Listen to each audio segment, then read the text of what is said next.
জাপানের পর ইন্দোনেশিয়া, মোদির বিদেশ সফরেই কাঁপছে গোটা চীন। চায়নার মনোপলি কি তবে এবার ভেঙে টুকরো টুকরো হতে চলেছে গোটা বিশ্বের সামনে?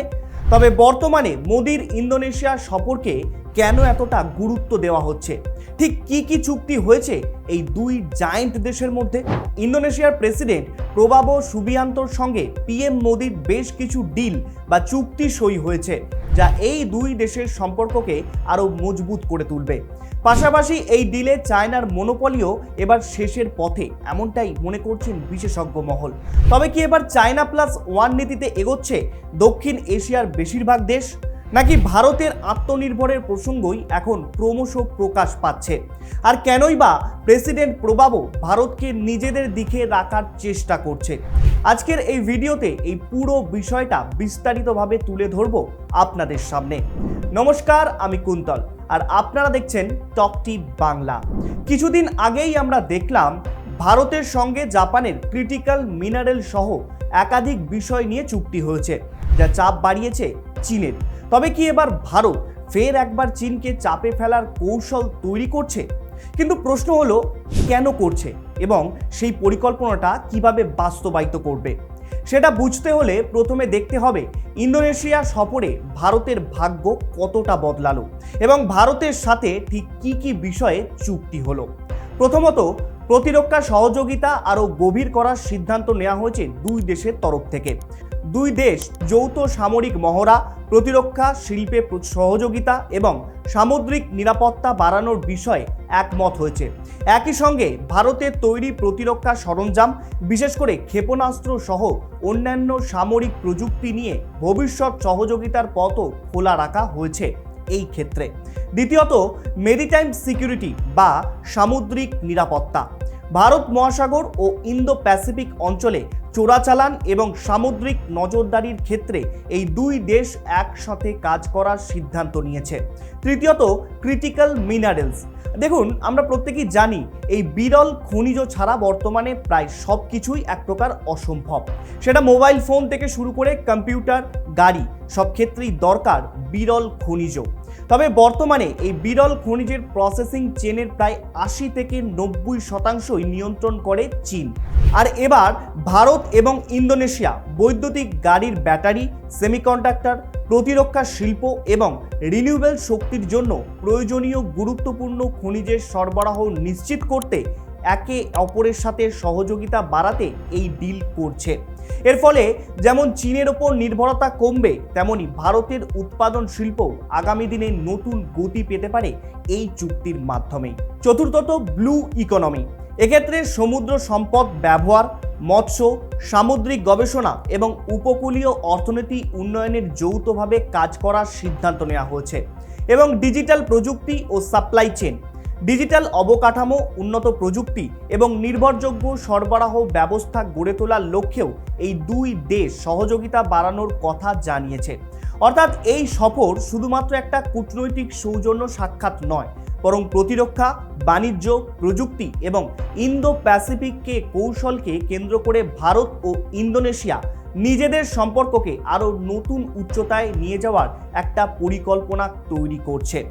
এছাড়াও কৃষিক্ষেত্রে ভারত ইন্দোনেশিয়াকে প্রায় 100 টন উচ্চমানের গমের বীজ দেবে বলে জানিয়েছে। ফলে ভারতে গম চাষিরা যেমন লাভবান হবে, তেমনি ভারতের রপ্তানির ক্ষেত্রটাও অনেকটা পরিমাণে বেড়ে যাবে।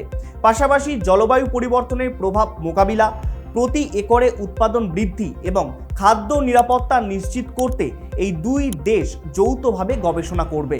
এবং বিশ্বের বৃহত্তম মুসলিম সংখ্যাগরিষ্ঠ গণতান্ত্রিক দেশ হিসাবে ইন্দোনেশিয়া ভারতের নির্বাচন পরিচালনার অভিজ্ঞতার ওপর আস্থা দেখিয়েছে। আর সেই কারণেই নির্বাচন ব্যবস্থাপনা এবং ইলেকট্রনিক ভোটিং প্রযুক্তি বা ইভিএম সংক্রান্ত অভিজ্ঞতা বিনিময়ের বিষয়েও সমঝোতা হয়েছে এই দুই দেশের মধ্যে। এছাড়াও ভারতের সফল ইউপিআই, ওএনডিসি এবং ডিজি লকারের মতো ডিজিটাল পাবলিক ইনফ্রাস্ট্রাকচারের অভিজ্ঞতা ইন্দোনেশিয়ার সঙ্গে ভাগ করে নেওয়ার সিদ্ধান্ত হয়েছে। এর ফলে ভবিষ্যতে ডিজিটাল পেমেন্ট, ই গভর্নেন্স এবং ডিজিটাল বাণিজ্যে এই দুই দেশের সহযোগিতা আরও বাড়তে পারে। পাশাপাশি কোয়ান্টাম প্রযুক্তি এবং উন্নত টেলিকমিউনিকেশন ক্ষেত্রেও যৌথ গবেষণা ও প্রযুক্তিগত সহযোগিতার ওপর জোর দেওয়া হয়েছে। অর্থাৎ সম্পর্ক এখন শুধু প্রতিরক্ষা বা বাণিজ্যে সীমাবদ্ধ নেই, বরং কৃষি, নির্বাচন ব্যবস্থা, ডিজিটাল প্রযুক্তি এবং ভবিষ্যতের উচ্চ প্রযুক্তি গবেষণাতেও ধীরে ধীরে ছড়িয়ে পড়েছে। তবে ইন্দোনেশিয়ার প্রেসিডেন্ট প্রবোবো সুবিয়ান্তো এবং পিএম মোদির বৈঠকে প্রতিরক্ষা থেকে মেরিটাইম নিরাপত্তা এবং ভারতের ব্রহ্মোস ও অ্যাস্ট্রো মিসাইল রপ্তানি নিয়ে সবথেকে বড় চুক্তি হয়েছে। এবার ভারতের তৈরি ব্রহ্মোস এবং অ্যাস্ট্রো মিসাইল বা এয়ার টু এয়ার মিসাইল ইন্দোনেশিয়াতে রপ্তানি করবে খোদ ভারত। ফলে ভারতের মেক ইন ইন্ডিয়া বাস্তবায়নের আরও একটা পথ খুলে যাবে। পাশাপাশি আত্মনির্ভর ভারত প্রসঙ্গ ভারত অনেকটা ধাপ এগিয়ে থাকবে, যা চীনের বাণিজ্যের ওপর বেশি প্রভাব পড়বে বলেই মনে করছেন বিশেষজ্ঞ মহল। তবে এটা মোদির চতুর্থবারের ইন্দোনেশিয়া সফর। এর আগে 2018 সালে প্রথমবার মোদি ইন্দোনেশিয়া সফর করেছিলেন, যার পর থেকে এই দুই দেশের সম্পর্ক একটা কম্প্রিহেন্সিভ স্ট্র্যাটেজিক পার্টনারশিপে পরিণত হয়েছিল। আর তারপর এই 2026 সালে ইন্দোনেশিয়া সফরে পিএম মোদি।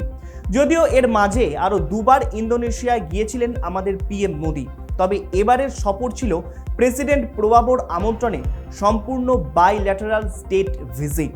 অর্থাৎ এই পুরো সফরের এজেন্ডাই তৈরি হয়েছে শুধু দুই দেশের সম্পর্ককে ঘিরে, যা বর্তমানে ভারতকে বিশেষ অগ্রাধিকার দিয়েছে। জাপান সফরের পর মোদির ইন্দোনেশিয়ার সফরকে ডিকোড করলে দেখা যাবে মোদির বিদেশ সফর আসলে চায়না প্লাস ওয়ান নীতির একটা বড় অংশ, যা বর্তমানে ক্রমশ প্রকাশ পাচ্ছে। এবারে আসি জিওপলিটিক্সের ব্যাখ্যায়। দেখুন, ভারত আর ইন্দোনেশিয়া একদম পাশাপাশি দুটি দেশ।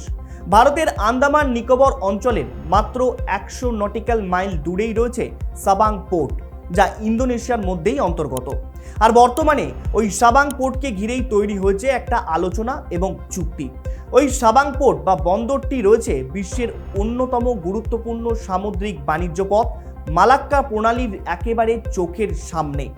অর্থাৎ সাবাং পোর্ট ভারত এবং ইন্দোনেশিয়ার সহযোগিতা যত বাড়বে, ততই এই গুরুত্বপূর্ণ সমুদ্রপথে ভারতের কৌশলগত উপস্থিতিও আরও বেশি পরিমাণে শক্তিশালী হয়ে উঠবে। আর ঠিক এইখানেই শুরু হয়েছে চীনের অস্বস্তি, কারণ মালাক্কা বিশ্বের অন্যতম ব্যস্ত সমুদ্রপথ এবং চীনের জ্বালানি ও পণ্য পরিবহনের জন্য অত্যন্ত গুরুত্বপূর্ণ একটা প্রণালী। আমরা এতদিন হরমুজ প্রণালী বাণিজ্যিক গুরুত্ব জেনেছিলাম, তবে এই মালাক্কা প্রণালী দিয়ে চীনের প্রায় 33 থেকে 40% কাছাকাছি বাণিজ্য করে, যা হরমুজ প্রণালীর থেকেও কয়েক গুণে বেশি। ফলে যদি ওই মালাক্কা প্রণালী কোনো কারণে বন্ধ বা ক্ষতিগ্রস্ত হয়, তবে চীনের অর্থনীতি এক ধাক্কায় ধসে পড়তে পারে। আর তাই এই অঞ্চলে ভারত ও ইন্দোনেশিয়ার বন্ধুত্বপূর্ণ সহযোগিতা নিয়ে এখন চীন খুবই উদ্বিগ্ন হয়ে রয়েছে। তবে বিষয়টা আরও গুরুত্বপূর্ণ হয়ে ওঠে যখন এর সাথে যোগ হয় ভারতের গ্রেট নিকোবর মেগা প্রকল্প।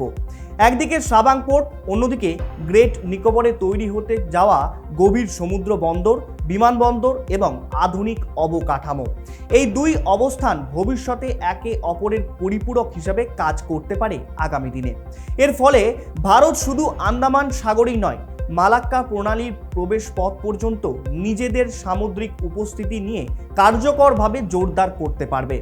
এর সুবিধা মিলতে পারে বাণিজ্য, নৌ লজিস্টিক্স, দুর্যোগ মোকাবিলা এবং সামুদ্রিক নিরাপত্তার ক্ষেত্রেও। তবে এখানে একটা বিষয় পরিষ্কার করে বলা জরুরি, ভারত সরাসরি মালাক্কা প্রণালী নিয়ন্ত্রণ করবে এমনটা কিন্তু কখনোই নয়। ভারত ও ইন্দোনেশিয়ার সহযোগিতা বাড়লে ওই মালাক্কা অঞ্চলে ভারতের কৌশলগত প্রভাব এবং কার্যকরী উপস্থিতি উল্লেখযোগ্যভাবে বৃদ্ধি পেতে পারে। আর সম্ভবত সেই কারণেই জাপানের পর ইন্দোনেশিয়ার সঙ্গে ভারতের এই ঘনিষ্ঠ দ্বিপাক্ষিক সম্পর্ক পুরো ইন্দো প্যাসিফিক অঞ্চলের শক্তির ভারসাম্যে একটা নতুন সমীকরণ তৈরি করছে। অন্যদিকে প্রতিরক্ষা সহযোগিতা, সামুদ্রিক নিরাপত্তা, ক্রিটিক্যাল মিনারেলস বা বিরল খনিজ, ব্লু ইকোনমি, ডিজিটাল প্রযুক্তি এবং সাপ্লাই চেনকে আরও শক্তিশালী করার বিষয়ে ভারত ও ইন্দোনেশিয়া একসাথে হয়ে কাজ করছে। অর্থাৎ দুই দেশ বাণিজ্য বাড়ানোর পাশাপাশি ভবিষ্যতের ভূ রাজনৈতিক চ্যালেঞ্জ মোকাবিলার জন্য নিজেদের একেবারে প্রস্তুত করে রাখছে। আর সবথেকে গুরুত্বপূর্ণ বিষয় হলো বর্তমানে বিশ্বের বহু দেশ এখন চায়না প্লাস ওয়ান নীতিতে ক্রমাগত এগিয়ে চলেছে। অর্থাৎ শুধুমাত্র চীনের ওপর নির্ভর না করে বিকল্প উৎপাদন কেন্দ্র এবং নিজেদের নির্ভরযোগ্য অংশীদার খুঁজছে। আর সেই জায়গায় ভারত দ্রুত নিজেদের অবস্থান শক্ত করে চলেছে। ভারতের বিশাল বাজার, দ্রুত উন্নয়নশীল উৎপাদন ব্যবস্থা এবং ইন্দো প্যাসিফিকে ক্রমবর্ধমান কৌশলগত গুরুত্ব, এই তিনটে কারণেই ইন্দোনেশিয়ার মতো দেশ ভারতের সঙ্গে সম্পর্ক আরও গভীর করতে আগ্রহী হচ্ছে। তবে এই বিদেশ সফর এমন একটা কূটনৈতিক পদক্ষেপ যা ভবিষ্যতে ভারত মহাসাগর থেকে দক্ষিণ পূর্ব এশিয়া পর্যন্ত শক্তির ভারসাম্য গুরুত্বপূর্ণ প্রভাব ফেলতে পারে। তবে এর দীর্ঘমেয়াদী ফল কি হবে এবং কতদূর এর জল গড়াবে তা নির্ভর করবে চুক্তিগুলোর বাস্তবায়নের ভিত্তির ওপরে। এ বিষয়ে আপনার কি মত? আপনার মতামত জানান কমেন্ট করে। এরকম বিস্তারিত আলোচনার ভিডিও পেতে এখনই সাবস্ক্রাইব করুন আমাদের চ্যানেল টক টিপ বাংলা। ধন্যবাদ।